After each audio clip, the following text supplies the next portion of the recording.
Hello and welcome back to the Deep Dive. It is Tuesday, February 24th, 2026. And look, if you are operating on standard Gregorian time. Right, the solar calendar. Yeah, the solar calendar that dictates, your quarterly reports, your gym schedule, your rent checks. If you're on that timeline, today is just a mundane Tuesday in late winter. But if you shift your gaze slightly, well, specifically if you look at the moon, we are in a completely different timeline. We really are. We are currently in the early days of Ramadan, 1447 AH. Right, 1447 AH. That stands for after Hijra. And this actually brings us to the first massive concept we need to unpack today. Because for about 1.9 billion people, the world didn't just change weeks. It changed, I guess you could call it, distinct modes of existence. It really is a systemic shift. And looking at our sources, specifically the astronomical data for this year. Yeah, the predictions. Exactly. If the predictions hold, we are looking at Eid al-Fitr landing around March 20th, 2026. Okay. Which means that gives us roughly 3.5 minutes of this altered state left to go. And that right there is the hook for today. We aren't just doing some sort of Ramadan 101. I think most of you listening probably know the basics. Muslims don't eat during the day. Right. The whole sunrise to sunset rule. That is the headline everyone knows. Which, frankly, is a massive oversimplification. When we dug into this stack of sources today, we have medical reviews, sociological papers, practical logistics guides, even corporate HR manuals. It's a huge stack today. It is. And we realize that viewing Ramadan as just not eating is kind of like saying a marathon is just walking fast for a long time. That's a great analogy. It just totally misses the physiological and psychological, violence of the thing. And I mean violence in the sense of a radical disruption to your life. Violence is a strong word, but honestly, it's accurate. What we found in the literature is that Ramadan is effectively a temporal restructuring. A restructuring of time itself. Yes, it breaks the solar clock you live by, the whole wake, eat, work, sleep routine, and it replaces it with this lunar, highly nocturnal rhythm. So our mission today is to map that restructuring out for you. We are going to look at the history, like why 610 CE matters versus 622 CE. We are going to look at the biology, like what actually happens to your liver and your brain when you deny them water for 15 hours.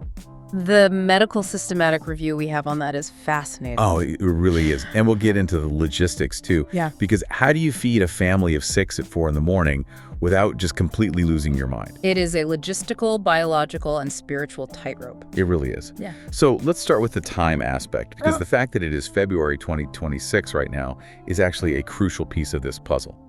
Ramadan moves. Right. It is not like Christmas, which just sits comfortably on December 25th forever. No, it definitely doesn't. The Islamic calendar is strictly lunar. A lunar year is roughly 354 days, while the solar year is 365. So there's an 11-day difference. Exactly. That 11-day delta means Ramadan drifts backward through the seasons every single year. It retrogrades through the Gregorian calendar. Meaning, if you are, say, 33 years old, you have seen Ramadan cycle through every single season of your life. You have, and that drift changes the difficulty setting of the month, so to speak. Right now, in 2026, we're in late winter or early spring in the northern hemisphere. Which means the days are shorter? Shorter days, and the heat is completely manageable. But compare that to a decade ago when Ramadan was hitting right in the middle of July. Oh, wow, yeah. 16-hour fasts in 100-degree heat. Precisely. The experience of the fast is not static at all. It is literally tied to the cosmos. But to understand why we are doing this, why 1.9 billion people agree to this massive shift, we have to go back to the source code. The history. 610 CE. 610 CE. Set the scene for us here.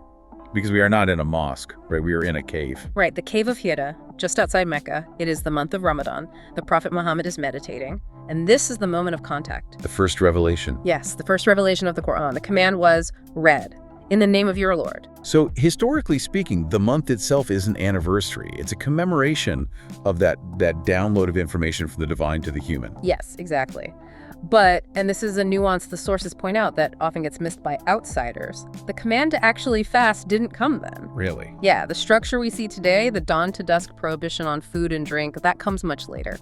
In 622 CE. Wait, that is a 12-year gap. What was happening in those 12 years? Mostly persecution, actually. But 622 CE is the year of the Hijra, the migration to Medina. Okay. The community moves from being this persecuted minority in Mecca to establishing itself as a distinct socio-political entity in Medina.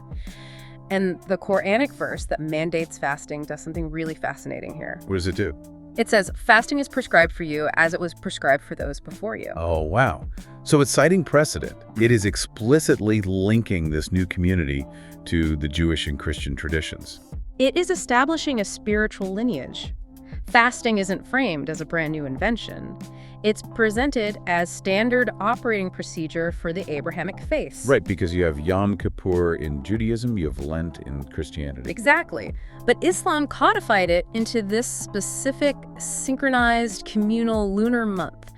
And that synchronization is what creates the collective effervescence we saw mentioned in the sociology notes. Ah, yes. Collective effervescence. I love that term so much. It sounds like a really expensive champagne or something. It does. But it's from Durkheim, right? Emile Durkheim, yes. He is considered one of the fathers of sociology. He was trying to explain that electric feeling you get when you're in a crowd, Right. when you are at a concert or a protest, and the individual I sort of dissolves into the collective we. Yeah, it's that buzz where you just feel bigger than yourself. Exactly. Now, amplify that. It is not a concert of 50,000 people. It is nearly 2 billion people, all feeling the exact same pang of hunger at the exact same moment, all waiting for the exact same sunset. That's mind-blowing when you frame it like that. It creates a superorganism of sorts. But does that actually work in practice? I mean, I have to ask, does everyone feeling hungry together actually make them nicer? Yeah. Because the notes mention this idea of moral recalibration. Yeah. But speaking for myself, when I'm hungry, I am not exactly a saint. Right. That is the hangry factor. We've all been there. Definitely. But the sources highlight that Ramadan is explicitly designed as a spiritual detox. The instructions aren't just, hey, don't eat. Right. They are, don't gossip, don't argue, don't lie. There is a famous hadith, a saying of the prophet that says, if you don't give up false speech and evil actions, God has no need for you to give up your food and drink. Oh, that's intense. So if you are starving but you are screaming at the traffic on your way home, you've essentially failed the assignment. Basically, yeah. You are just hungry at that point. You are not fasting in the true spiritual sense. It is an exercise in impulse control. It is essentially the marshmallow test on a global scale. Delayed gratification.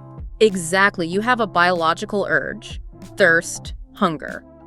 And you are actively saying no, or not yet, for a higher purpose. It is a massive workout for your executive function. Now, speaking of executive function and logic, I want to bring up the polar dilemma from our sources. Oh, this is a great topic. Because if we're talking about a rigid rule based on sunrise and sunset, physics throws a massive wrench in the gears near the poles. The midnight sun problem. Right. We have listeners in Norway, in Sweden, in Alaska. If Ramadan cycles into June and you are in Tromsø, Norway, the sun might not set for weeks. Yeah, it just dips and comes back up. So if you follow the rules literally, you die. You literally cannot survive. And this is where Islamic jurisprudence, which is called fiqh, gets really interesting. It proves that this is not a rigid, unthinking system. The sources we looked at detail these specific fatwas, or legal rulings, dealing with this exact issue. So what is the hack? How do you fast when the sun never actually sets? You decouple from local time. Decouple. Yeah. You adopt the time of the nearest city with a moderate day and night cycle, or you simply follow Mecca time. Wow. You essentially create a virtual time zone for your worship, completely ignoring the physical sun outside your window. That is incredible. It is acknowledging that the ritual is, well, it's like software that can be patched depending on your hardware, which in this case is your geographic location. That is a perfect way to put it. It prioritizes the preservation of human life over the strict literalism of the text. Okay, so we've established the history and the legal patches. Now I want to get under the skin, literally. Let's move to the body. This is where the rubber meets the road, or I guess where the glucose meets the bloodstream. Huh. Right. We relied heavily on a systematic medical review by Halawa for this section, and I think we really need to clear up a massive misconception immediately. Yes, please do. Because I live in a city where everyone is doing intermittent fasting.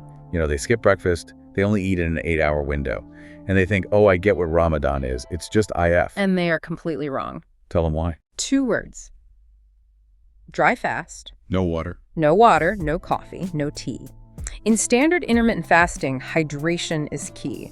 You are told to drink lots of water. Right, to stave off the hunger. Exactly. You are flushing your kidneys, you are keeping your blood volume up. But in Ramadan, you are in a state of progressive dehydration for 12, 14, maybe 16 hours. What does that actually do to the physiology compared to standard IF? It changes the stress response entirely. Your body releases a hormone called vasopressin. Vasopressin, okay. Its main job is to tell the kidneys, stop. Hold on to every single drop of water we have. Wow. So your urine concentration goes way up, your blood viscosity actually changes. It is a much more intense metabolic stressor than just skipping a meal while sipping an Americano at your desk. And the other massive difference the review points out is the timing of the feeding window relative to your circadian rhythm. Correct. In standard IF, you usually skip breakfast and eat lunch. You're eating during the day when your metabolism is naturally active. Right. In Ramadan, you are loading your calories at night. And this brings us to the sleep architecture crisis mentioned in the medical review. Crisis feels a little dramatic, but looking at the charts in the paper, yeah, it's pretty messy. It is very messy. Let's walk through a typical Ramadan night. Okay. You break your fast at sunset, let's say at 7:00 p.m. You eat a heavy meal, your blood sugar spikes, you pray, maybe you socialize with family, you finally get to bed at, say, midnight. Okay, so if I get up at 6 a.m. for work, I get 6 hours of sleep. That's not terrible. No, because you have to wake up at 4 a.m. for suhoor. Ah, right, the pre-gone meal. Yes, you cannot skip that or you won't survive the next day of fasting. So you sleep for maybe 3.5 hours. Exactly. You wake up, you eat again. Now your digestion kicks back on, which actually raises your core body temperature. Which makes it hard to fall back asleep. Precisely. Then you pray. Maybe you try to catch a quick nap at 5:30 a.m. before you have to get ready for work. You are just chopping your sleep into nuggets. Chopping it into nuggets is exactly what's happening. And the main casualty here is REM sleep, rapid eye movement. Why is that the casualty? Because REM sleep usually happens in the latter half of the night. It's the exact time you are waking up to eat suhoor. And REM is crucial, right? It is responsible for emotional regulation, memory consolidation, and cognitive processing. So you are not just tired, you are emotionally brittle. You are REM deprived. This completely explains the Ramadan fog and, frankly, the Ramadan fuse, that irritability we talked about earlier. The hangriness. Yes, you are chemically disadvantaged when it comes to patience. Which makes the spiritual detox part, the don't get angry rule, even harder. You are essentially playing the game on hard mode. The biology is actively fighting a spiritual goal. That is the core challenge of the month. There was also a really specific note in the medical review about the Ramadan headache. It is not just hunger causing that, is it? No, it is a distinct clinical phenomenon. It usually hits people in the first week. It is a combination of dehydration, hypoglycemia, and the really big one, caffeine withdrawal. Oh man, the coffee crash? It is vascular. Caffeine normally constricts the blood vessels in your brain. Okay. When you stop drinking it abruptly, those vessels dilate, they expand, that creates pressure in the skull, and that is the pounding, throbbing withdrawal headache people get at 3:00 p.m. The source actually suggested tapering off caffeine a couple of weeks before Ramadan starts. Which is fantastic medical advice that almost nobody actually follows. Right. Everyone thinks they can just power through until day one hits and then they suffer. Let's talk about weight, because intuitively you'd think if you skip lunch for 30 days you should lose weight.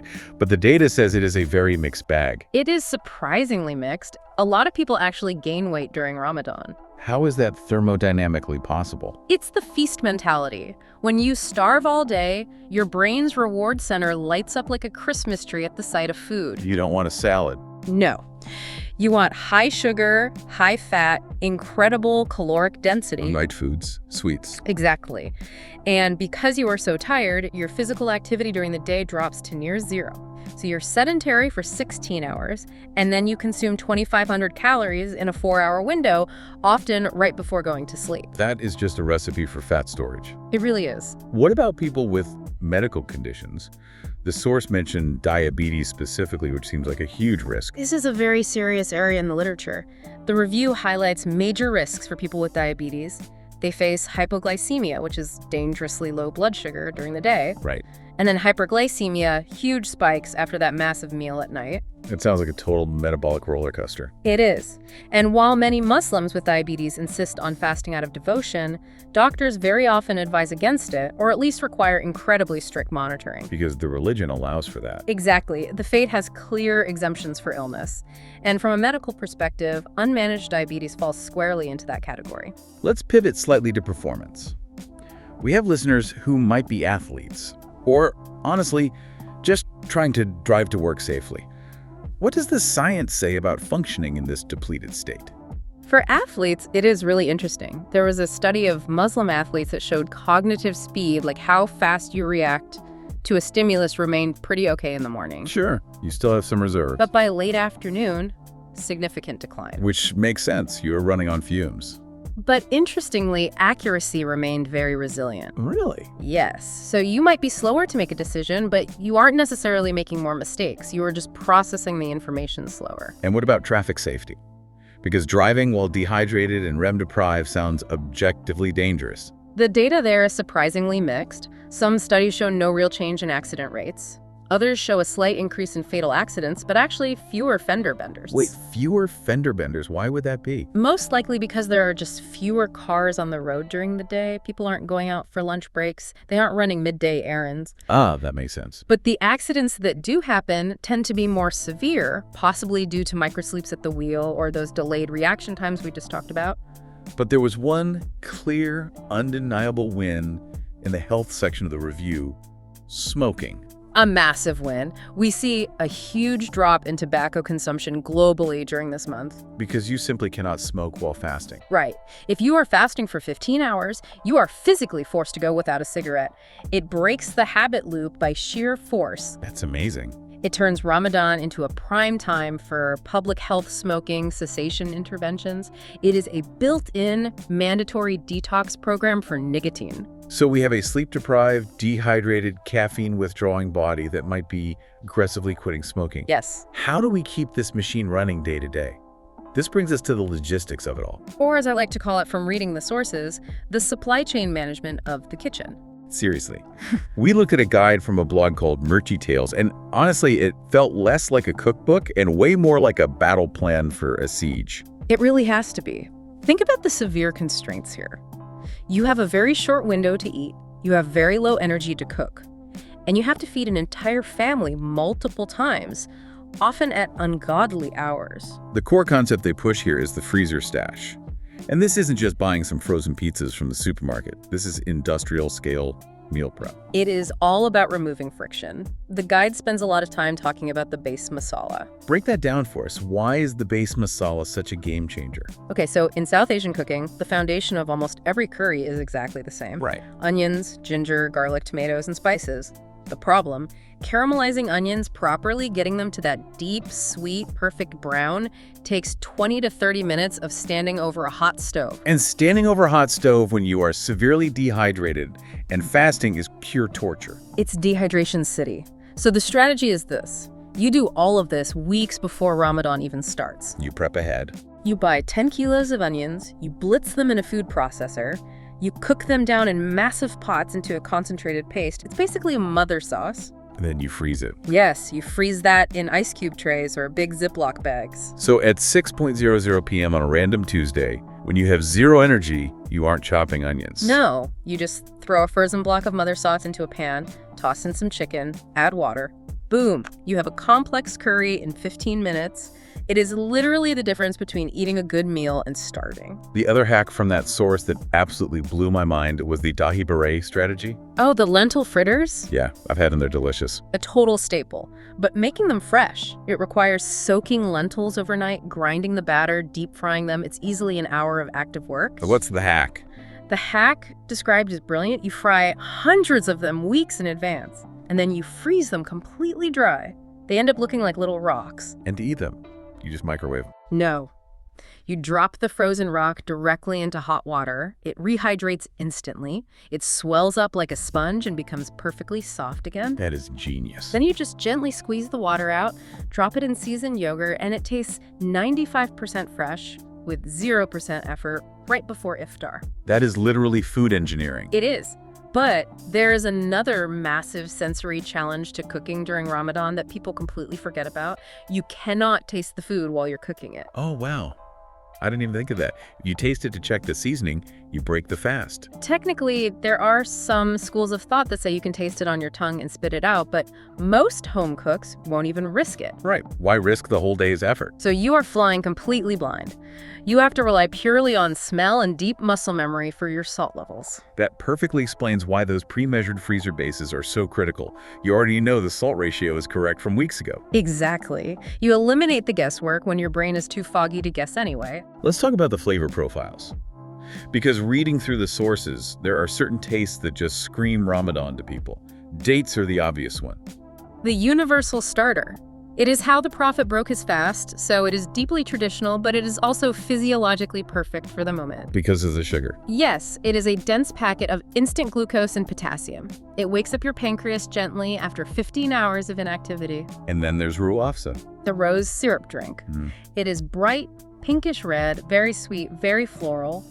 For many South Asians especially, it just tastes like Ramadan. It is pure nostalgia in a glass. Frikakores. The fried fritters, again going back to that feast mentality we discussed, these are heavy, greasy, incredibly delicious comfort food. They are the psychological reward for the hard work of the day. You know, the author of the Murchy Tales Guide made a really relatable point about the top-up grocery runs. Yes, acknowledging that the homemade ideal is great, but sometimes you just need to run to the store. Right. Sometimes you just need to buy a bag of frozen store-bought samosas, and that is totally fine.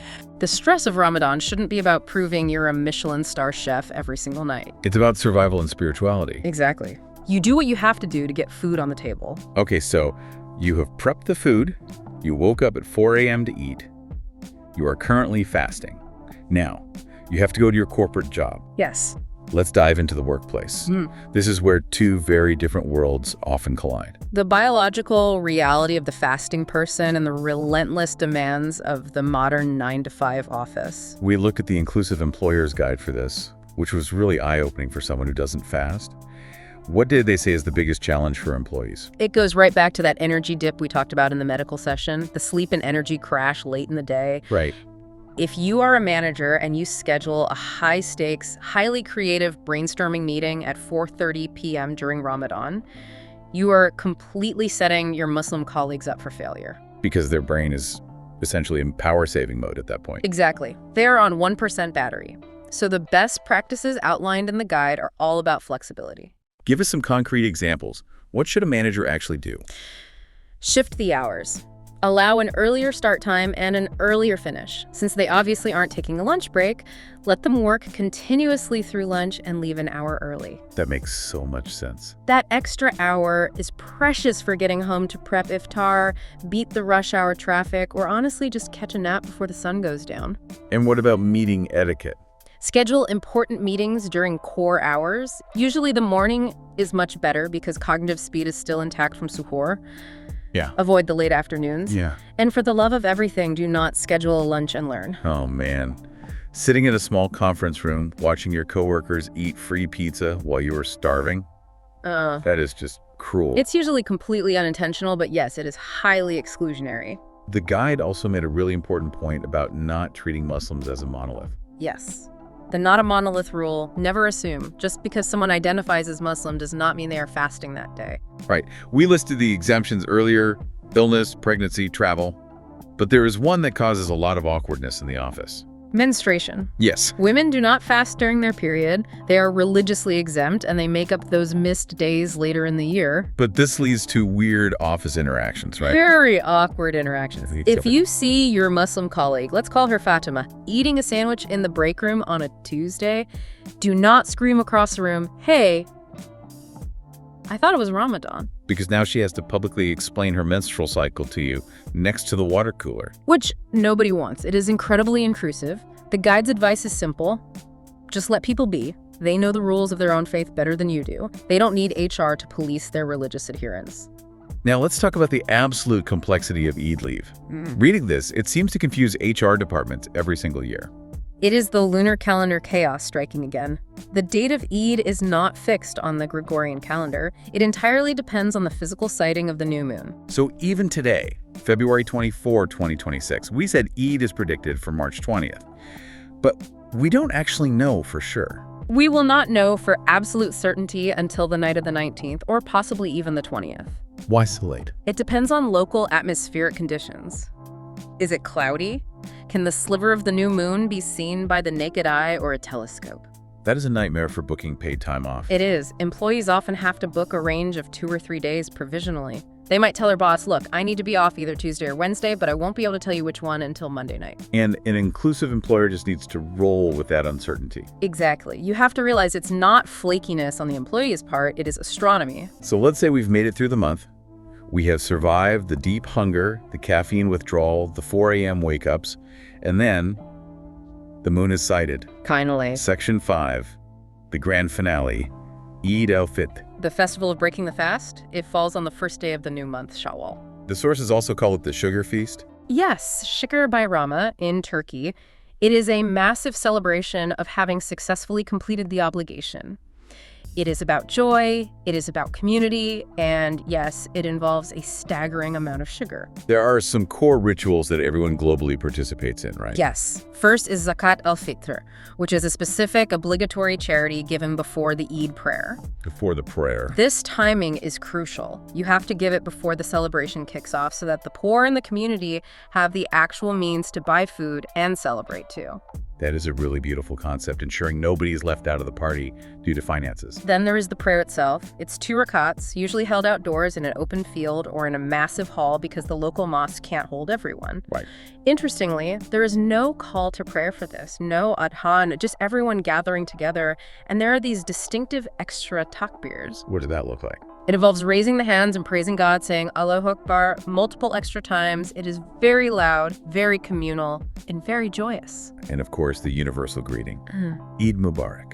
Blessed Eid. But what really blew my mind in the research was this global tour of traditions. Because honestly, I just pictured, people praying and then going home to eat a big lunch. Oh, no. People go hard. The cultural diversity is incredible. Let's start with Indonesia. Okay, they call it Lebaran. Yes. And the defining feature is the mudik. This is a massive nationwide exodus. Like a holiday rush. Times 10. Imagine millions of people in the major cities like Jakarta or Surabaya, all trying to get back to their rural hometowns and villages at the exact same time. The traffic must be insane. It is absolute gridlock, but it is driven by this deep cultural need to be with extended family. And there's a specific ritual they do once they get there, right? Asking forgiveness. Yes, halal bihalal. You formally ask forgiveness from your elders, your parents, your extended family for any wrongs you did over the past year. That sounds intense. It's deeply emotional. It is about wiping the slate clean for the new year, relationally speaking. Moving over to Turkey, you mentioned the sugar feast earlier. It is very much like Halloween in a way, which surprises a lot of people. Because of the candy? Yes. Children go door to door in their neighborhoods. They kiss the hand of the elder who answers the door as a sign of respect, and in return, they get candy, chocolate, or sometimes small amounts of money. And there's entertainment, too. Traditional shadow puppet shows, karagaz and hasabat. It is very cultural, very focused on keeping the kids entertained and festive. Then we have Afghanistan, the sources. Yeah. Which had 2 things that really stood out to me. One was egg fighting. Yes. It is a huge game played with hard-boiled eggs. How does that work? You basically tap your egg against someone else's egg, and the one whose shell doesn't crack is the winner. That sounds really simple. It sounds simple, but it gets incredibly competitive. People dye them beautifully. They secretly try to find the strongest eggs. It is a whole local sport. Men also apply simple henna designs to their hands for the occasion. And the other tradition in Afghanistan was a bit more intense than eggs. High-density celebratory gunfire. Tracer rounds at night. It is a display of immense joy, but expressed through, heavy firepower. It literally paints the night sky. It is visually stunning, but obviously carries a very different energy than tapping hard-boiled eggs. Talk about a contrast. Eggs and tracer rounds in the same festival. And in the Philippines, you have something called the mobile takbir. This sounded chaotic, but honestly really fun. It is essentially a giant noise barrage.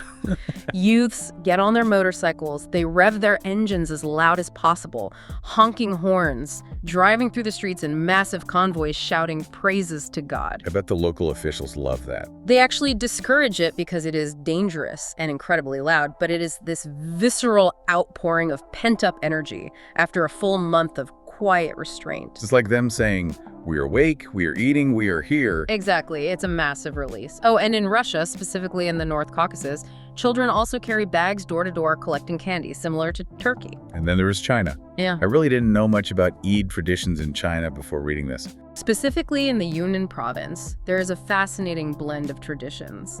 They visit the grave of Sayyid Ajab, Who was he?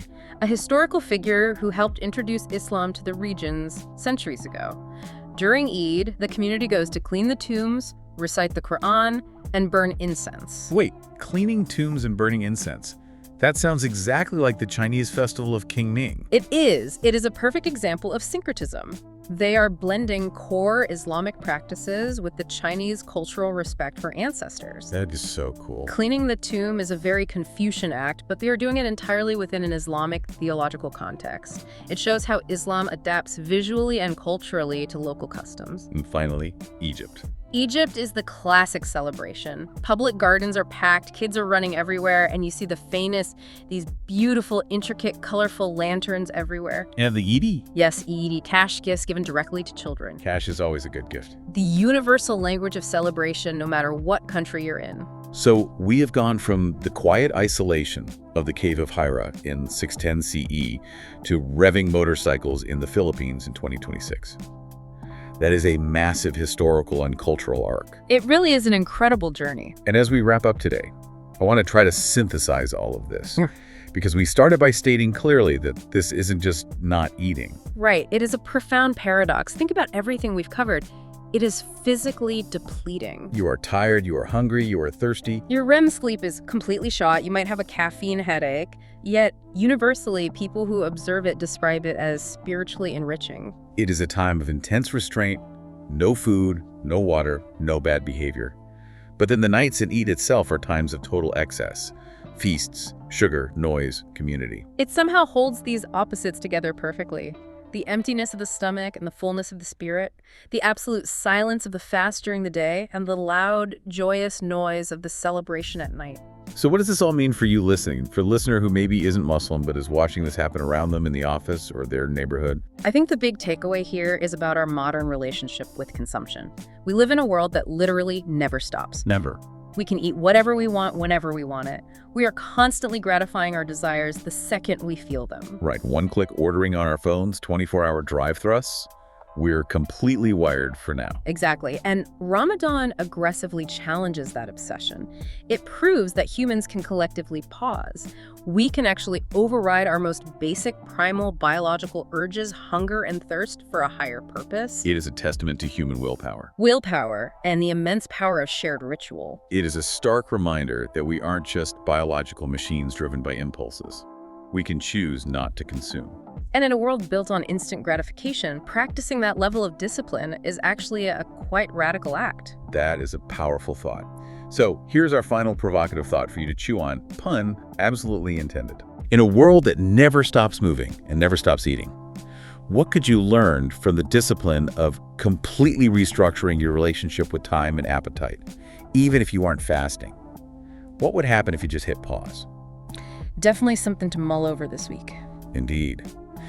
So whether you are observing the fast yourself or just observing those around you who are, look out for the moon tonight, appreciate the incredible discipline of your colleagues this week, and please be kind to the guy who hasn't had his morning coffee. Definitely be kind to him. He needs it.